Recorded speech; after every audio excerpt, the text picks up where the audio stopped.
Imaginez une éolienne à taille humaine, élégante et innovante.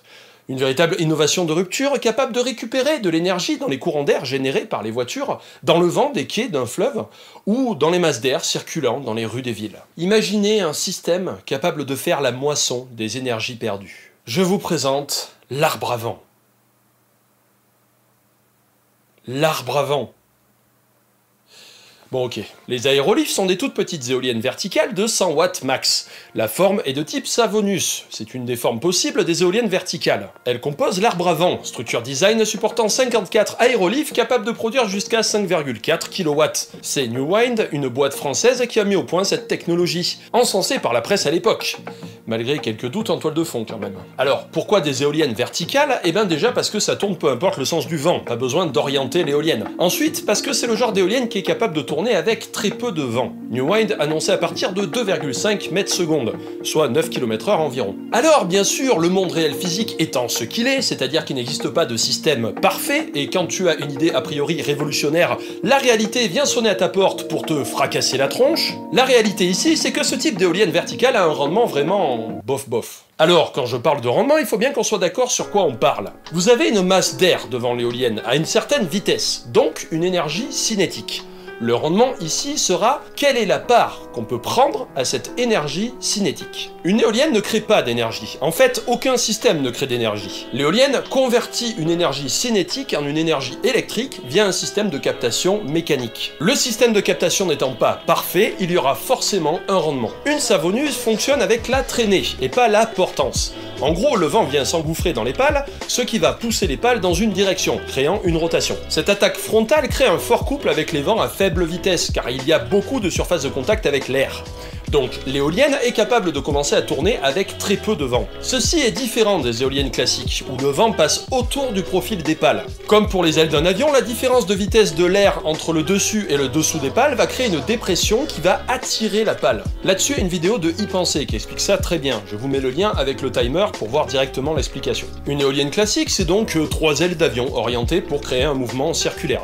Mais comme pour un avion au décollage, il faut une vitesse minimum pour que la portance soit suffisante, afin de faire tourner l'éolienne. Donc il faut des vents assez rapides. Pour une Savonus, le rendement optimal sera une vitesse en bout de pale égale à celle du vent. Donc le choix est tout indiqué pour des faibles vitesses de vent. Mais le rendement est pas top, 30% tout au plus. Voilà quoi, c'est pas génial. Pour comparaison, une éolienne classique, c'est dans les 50% de rendement. Alors on dira que oui, certes, mais on s'en fout, parce que le vent, c'est gratuit.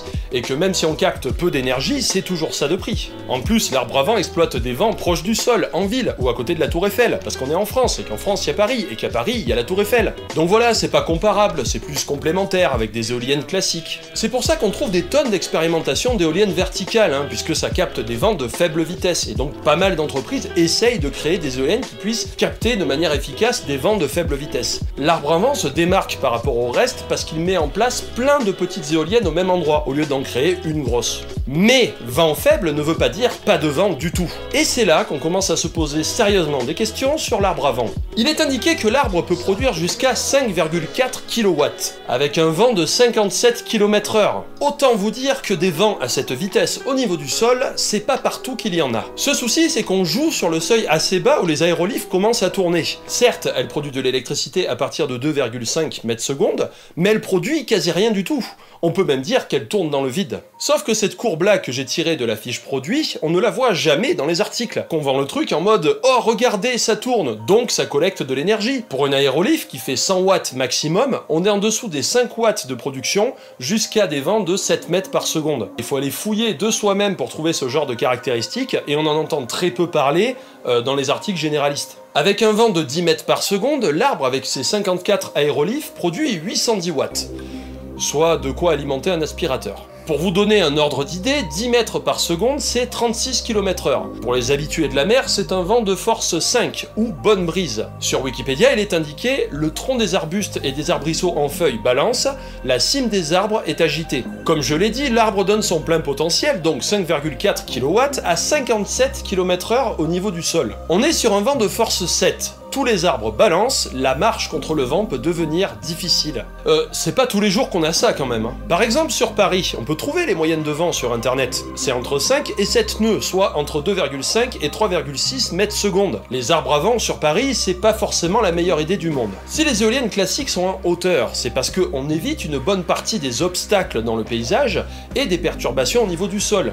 Les flux d'air sont plus stables, plus rapides, et donc l'éolienne peut tourner sur des périodes relativement longues. De plus, la taille de l'engin lui confère une inertie telle que même si on a des micro-variations, elles sont lissées sur la surface exploitée par les trois pales de l'éolienne. Ce qui n'est pas le cas au niveau du sol. On a la circulation, les bâtiments, ou la végétation qui vont perturber les flux d'air, la chaleur aussi qui crée des courants. Certes, l'arbre est conçu pour exploiter cette forme de chaos, mais c'est pas parce que les feuilles tournent qu'elles produisent de l'énergie. Et on le voit sur le graphique, en dessous de 10 mètres par seconde, pour une installation à presque 50 000 €, la production énergétique est anecdotique. Alors oui, vous connaissez peut-être des coins à la campagne ou dans certaines villes côtières où il y a souvent du vent. Mais attention, c'est pas parce qu'on a l'impression qu'il y a souvent du vent que c'est le cas. Avant de claquer 50 000 €, il faut poser des appareils de mesure sur place et enregistrer sur une période de 6 mois, 1 an, les vitesses de vent pour avoir des vraies statistiques.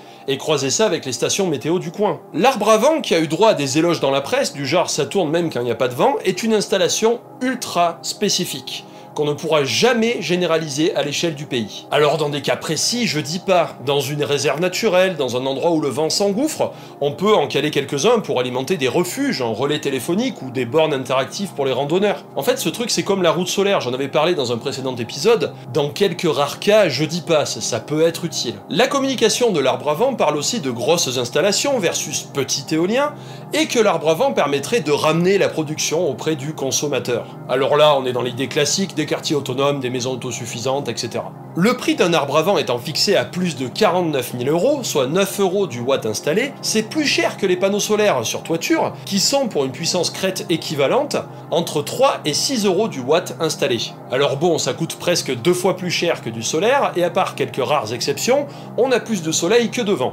Le calcul est vite fait pour un particulier. Le projet s'est aussi vendu autour d'un argument esthétique, à savoir que l'arbre a été dessiné par un designer de renom et a été repris massivement dans la presse, notamment après que Montebourg, l'ancien ministre, ait investi en 2015 dans l'entreprise. Entreprise qui s'est retrouvée en liquidation en mars 2017, les brevets ont été rachetés et une nouvelle boîte a été créée, New World Wind. C'est vachement original. C'est elle qui vend l'arbre à vent maintenant. L'anecdote navrante dans cette histoire de liquidation, c'est que New Wind a été en partie financé via le site WeSeed, une plateforme qui propose d'investir dans des boîtes. La différence avec Kickstarter ou les autres, c'est que on a la possibilité d'avoir un retour sur investissement. On est actionnaire de la boîte en fait. Sauf que suite à la liquidation et la vente aux enchères des brevets de la boîte, les investisseurs n'ont rien reçu. C'est pas de la faute à WeSeed, qui est une plateforme qui sert d'intermédiaire, c'est une opération parfaitement légale, qui permet d'éviter de se traîner les anciens investisseurs dans les pattes. Pas de remboursement sur leurs investissements, pas d'argent venant de la vente aux enchères, perte sèche pour les investisseurs. Alors certains vont dire que c'est le jeu de l'investissement, mais avouez quand même que ça fait bien mal. Pour revenir sur l'idée de l'arbre à vent, beaucoup de monde ont essayé d'exploiter les vents faibles, de créer des petites éoliennes qu'on peut poser un petit peu de partout. Mais je pense que pour rendre intéressant les éoliennes verticales, le faible rendement devrait être compensé par un système abordable. En clair, un projet qui n'a toujours pas décollé, où on a vendu la révolution de l'énergie renouvelable, là où il n'y avait qu'un truc joli à voir avec une efficacité très relative. Bref, elle est facile, mais c'est un petit peu du vent tout ça. À une prochaine, amis bidouilleurs et bidouilleuses. Et merci d'avoir vu la vidéo jusqu'au bout. Cette vidéo est une sorte de pilote pour un format qui s'appellerait Bullshit ou pas. L'objectif est de décortiquer un projet qu'on a vendu comme révolutionnaire, disruptif, etc.